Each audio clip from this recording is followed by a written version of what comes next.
Maaf kontrak kuali oke. Biar kalian gak penasaran dengan filmnya, langsung saja kita masuk ke alurnya. Di awal film, ini diperlihatkan dengan seorang wanita yang sedang menggerebek pacarnya yang berselingkuh. Sebelumnya, wanita ini memantau gerak-gerik pacarnya dari CCTV. Dan pada saat itu, pacarnya selalu memberikan kode warna kuning kepada selingkuhannya. Mengetahui hal itu, wanita ini menjadi tidak menyukai warna kuning. Diketahui wanita itu bernama Yejin. Dia adalah seorang CI asuransi. Dan wanita itu sudah berumur 35 tahun. Orangnya sangat tegas, disiplin, dan sangat perfeksionis. Karena itu semua karyawannya memberikan julukan 4 pendekar. Semua karyawannya juga tahu bahwa bosnya kini tidak menyukai warna kuning. Dan mereka semua membuang barang-barang yang berwarna kuning. Di sisi lain, juga ada seorang pria yang bernama Xiaobo. Dia bekerja sebagai kurir dan juga berprofesi sebagai penerjun payung. Dia adalah seorang pria pekerja keras. Pria itu paling keren dari semua kurir yang lain. Dan dia juga suka dengan otomotif. Bo memiliki seorang ponakan yang mempunyai penyakit telinga. Dan Bo juga bertekad akan mencari uang untuk membiayai operasinya. Kembali ke Yejin. Saat itu dia sedang galau karena pacarnya selingkuh. Padahal mereka sudah bertunangan. Lalu dia mendapat video call dari sahabatnya yang berada di Paris yang bernama Sofia. Dia curhat tentang masalahnya itu. Dan karena kejadian itu, Yejin menjadi tidak percaya lagi dengan cinta.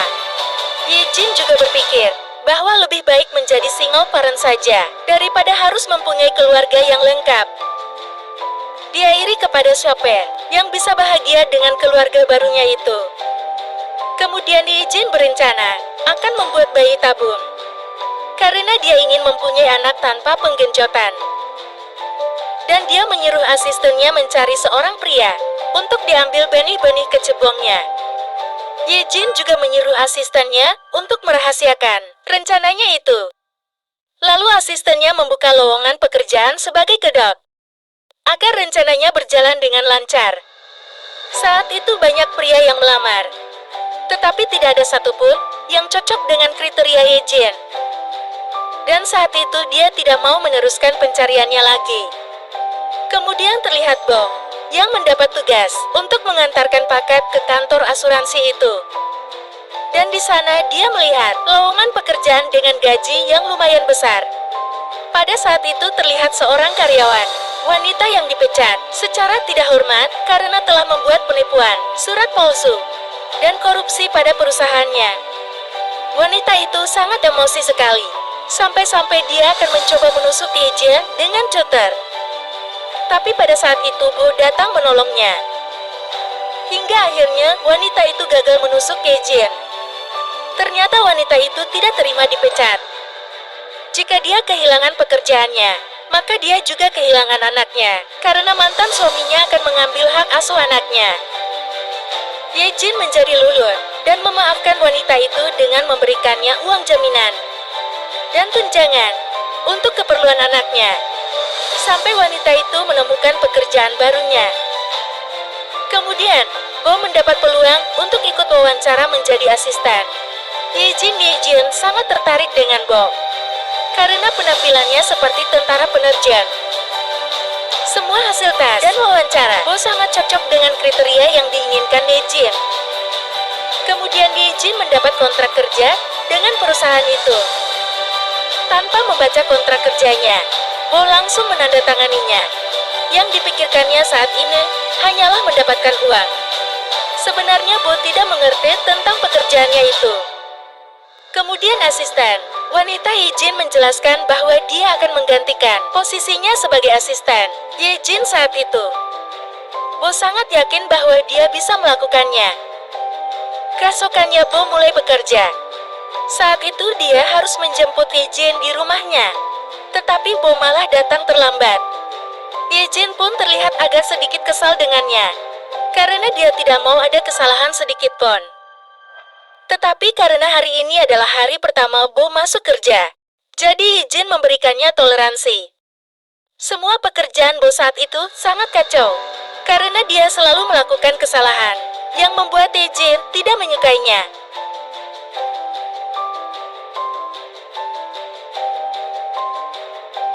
Di hari kedua bekerja, Bo kembali melakukan kesalahannya lagi. Saat itu Bo harus mengantarkan Jin untuk menghadiri sebuah rapat penting. Tetapi di sini Bo malah terjebak kemacetan di jalan. Kemudian Bo berinisiatif untuk mencari jalan pintas. Jin tidak yakin Bo bisa mengantarkannya dengan tepat waktu. Tapi lagi-lagi jalan yang dipilih Bo juga macet. Jin kembali memarahi Bo habis-habisan karena dia tidak becus dalam bekerja.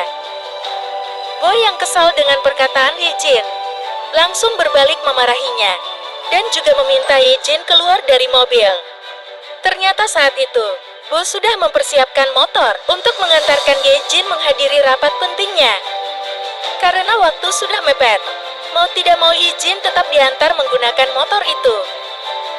Sesampainya di kantor, Jin dan Bo yang menggunakan motor itu langsung bertemu dengan klinnya. Saat itu klinnya sangat kaget dengan kedatangan Jin. Karena biasanya, Jin selalu diantar dengan menggunakan mobil mewah. Tetapi sekarang dia hanya diantar dengan menggunakan motor tua. Klinnya itu malah memujinya, karena motor yang digunakannya sangat keren. Dan ternyata klinnya itu juga suka dengan motor-motor klasik. Karena hal itu, klinnya langsung meminta Jin untuk menandatangani kontrak kerjasamanya. Dan Jin pun tersenyum sambil memandang Bo yang ada di sana. Kemudian Bo dibawa ke rumah sakit untuk diambil benih-benih kecebongnya. Di sini dia tidak tahu maksud dari tujuannya itu. Dia mengira itu adalah tas kesehatan. Lalu dia disuruh toleh sambil menonton video. Mantap-mantap. Lalu Jin dan asisten wanitanya memanggil Bu ke ruangannya. Di sini Bu dijelaskan bahwa dia telah lulus tes. Dan sebenarnya Jin tidak mencari asisten untuknya, melainkan mencari bapak untuk mau menanam benih kecebong, agar Jin bisa mempunyai anak nantinya, dengan proses bayi tabungnya. Karena dia tidak mau bergenjotan dengan pria manapun. Bo bingung dengan pernyataan itu, dan dia juga menganggap bahwa Jin dan asisten wanitanya itu les diolah. Tetapi dugaannya itu salah. Bo juga menganggap Jin tidak waras. Saat Bo akan pergi, Jin memintanya kembali untuk menjadi asisten pribadinya dan akan membayarnya 900.000 yen. Dengan bayaran yang besar itu, Bo mau menurutinya. Kemudian Bo kembali mendapatkan arahan dari asisten Jin agar kualitas hasil benih kecebongnya nanti menjadi bagus. Dan asisten itu juga meminta Bu untuk mengisi data pribadinya. Lalu terlihat Bo yang sedang dimarahi oleh mantan pacarnya. Karena data pribadi yang kemarin Bo isi, itu berkaitan dengannya. Mantan pacarnya itu tidak terima karena disangkut pautkan dengan pekerjaan Bo, dan ternyata mereka sudah berpisah sejak 6 bulan yang lalu. Di sana asisten Jin melihat pertengkaran Bo dan mantan kekasihnya itu. Malam harinya, terlihat Bo yang sedang jalan di pinggir jalan. Dan dia telah melanggar kontrak kerja untuk menjaga asupan makan yang lebih sehat. Tiba-tiba saja Jin datang dan duduk bersamanya. Jin juga memesan pesanan yang sama. Saat itu Bo menjadi canggung karena Jin berada di situ dan melihatnya makan makanan yang tidak sehat. Lalu Jin meminta maaf atas kejadiannya tadi siang, bahwa dia tidak bisa merahasiakan pekerjaan Bo kepada mantan kekasihnya itu. Dan dari sini Jin juga tahu alasan Bo dan mantan kekasihnya itu berpisah. Bo juga berharap suatu saat nanti bisa memiliki keluarga yang utuh. Tiba-tiba saja, asisten Jin datang dengan membawa mobil ambulans. Dan para perawat itu langsung membawa Bo masuk ke dalam mobil ambulans. Bo dibawa ke rumah sakit untuk mengeluarkan alkohol dan racun dari darahnya. Lalu saat Bo sedang berada di rumah, tiba-tiba saja Jin menelponnya dan memintanya untuk datang ke rumah. Sesampainya di rumah Jin, Bo terpesona melihat tubuhnya. Dan dia menjadi gagal paham saat diminta untuk naik ke kamarnya. Saat berada di dalam kamar, Bo langsung melepaskan bajunya. Bo berpikir bahwa Yijin akan meminta untuk menggenjotnya. Lalu Yijin masuk ke dalam kamar dan memberikan lampu kepada Bo untuk menggantikan lampu mati di kamar itu. Bo menjadi malu karena dia sudah melepas bajunya saat itu dan sudah siap untuk bergenjotan. Keesokannya, saat Bo sudah siap untuk mengantarkan Yijin, tiba-tiba saja mantan Yijin datang ke rumahnya. Ternyata mantannya itu datang untuk mengajaknya balikan. Tetapi Yijin sudah mati rasa dengannya, dan tak mungkin untuk balikan. Lalu mantannya itu memberikan solusi yang tidak masuk akal, hingga membuat Yijin marah, dan mereka pun menjadi bertengkar. Tiba-tiba saja Bo datang dan menengahi mereka. Kemudian Bo mengusir mantan Yijin itu keluar. Setelah itu Yijin mengajak Bo pergi untuk menemui ayahnya yang dirawat di panti jompo. Di sini diketahui bahwa ayahnya mengidap penyakit Alzheimer. Yijin berusaha agar ayahnya itu mendapat perawatan khusus agar dapat sembuh dari penyakitnya. Dan Yijin juga akan membayar perawatan itu 3 kali lipat. Saat Yijin akan pergi, ayahnya itu memanggilnya, dan dia juga menganggap bahwa Yijin adalah istrinya. Bo melihat Yijin memperlakukan ayahnya dengan kasar. Bo tidak suka dengan sikap Yijin itu. Tetapi Yijin lebih tidak suka lagi jika Bo mencampuri urusannya. Kemudian saat Yijin akan pulang kerja, Bo tidak ada di parkiran. Dan dia mencoba menelponnya, tetapi HP-nya tidak aktif pada saat itu. Yijin lalu pulang ke rumahnya dengan menggunakan taksi. Sesampainya di rumah, Yijin kaget karena rumahnya berantakan. Dan ternyata Bo membawa ayahnya itu pulang ke rumah. Yijin sangat tidak suka dengan Bo karena telah mencampuri urusannya. Mereka pun menjadi adu mulut saat itu. Dan Bo memutuskan untuk berhenti dari pekerjaannya itu.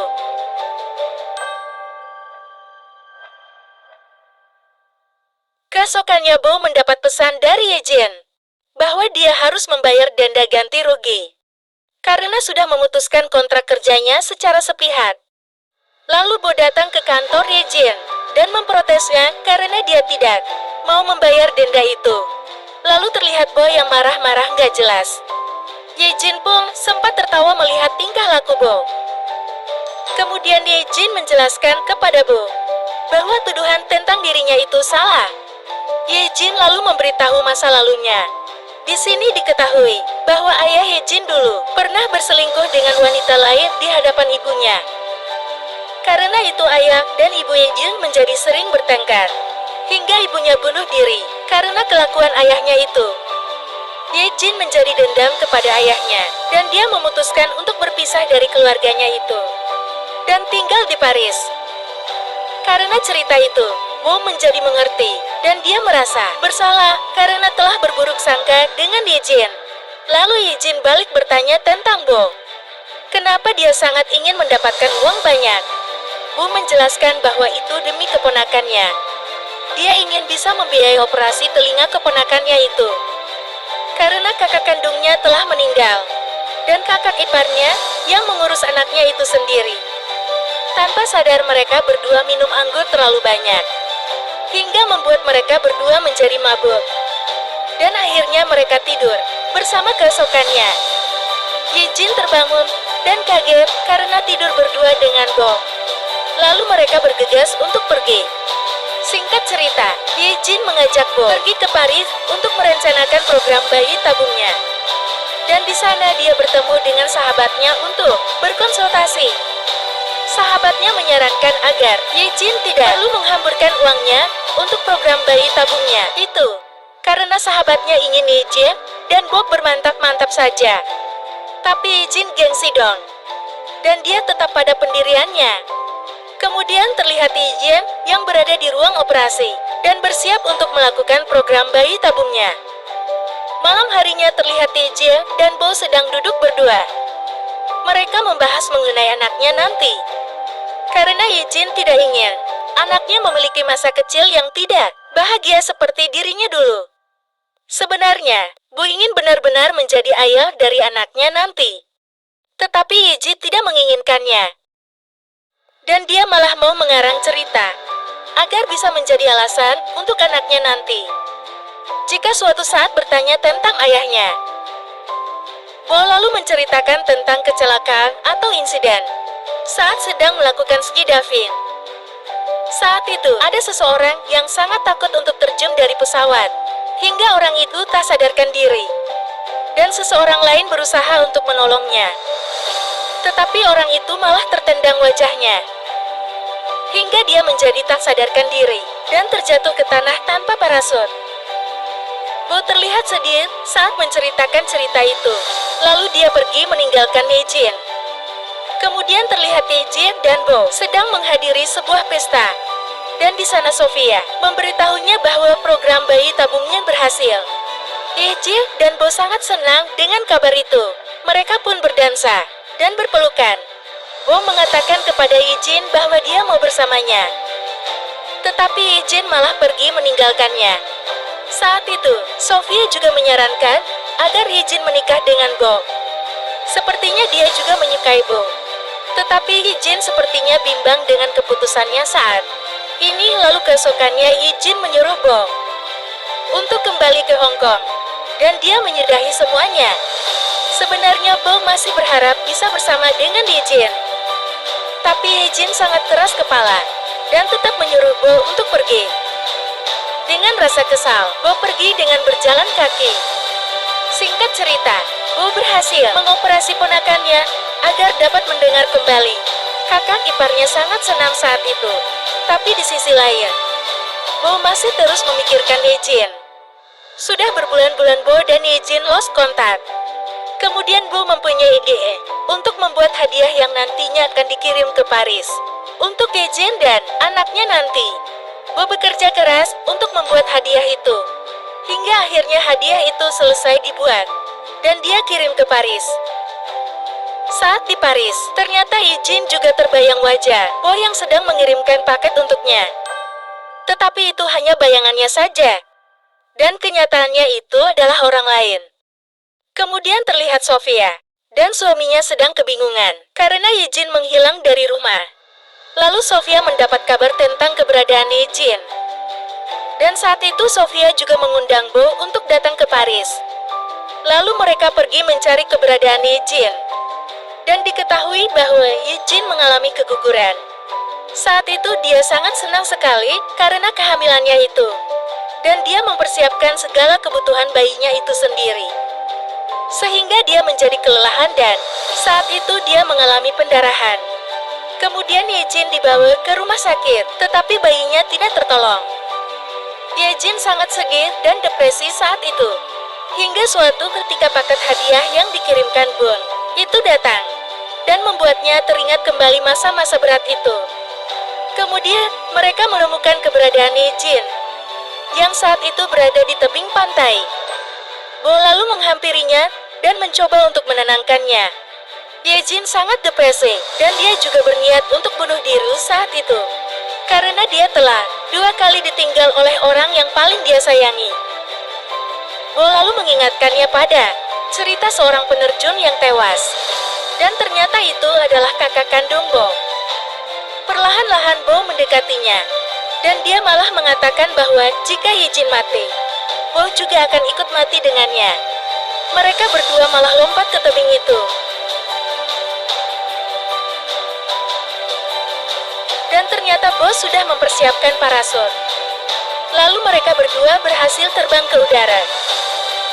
Bo berhasil menenangkan kembali hati Yejin, hingga mereka turun di depan sebuah gereja.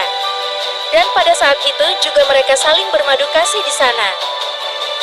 Singkat cerita, akhirnya mereka pun menikah dan dikaruniai 2 orang anak. Mereka pun sangat berbahagia dengan keluarganya. Jalan-jalan. Dan film pun tamat.